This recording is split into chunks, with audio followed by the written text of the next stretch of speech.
Ordet IKEA består af 4 bogstaver. Ved I også hvad der er 4 bogstaver i? Ja, lige præcis. Flad.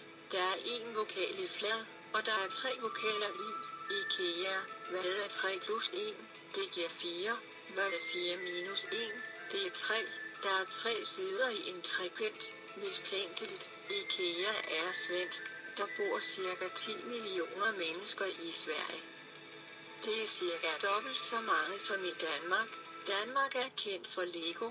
Hvad har Lego og IKEA til fælles?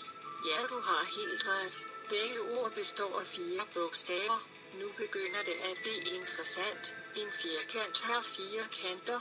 Ved I hvad der er firkantet? Ja, IKEA. IKEA er firkantet. Sikke et tilfælde. IKEA er blåt og gult. Ved I hvad der også er blåt og gult? Den var nem.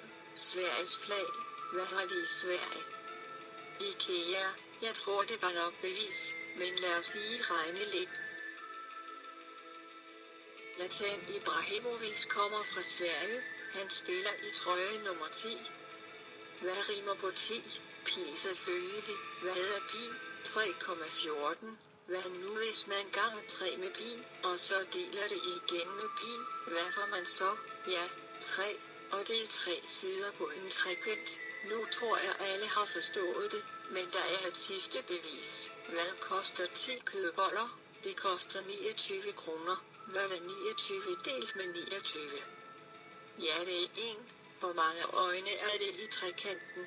Ja, nu er vi ved sikre. IKEA er i Lunas kun for mig.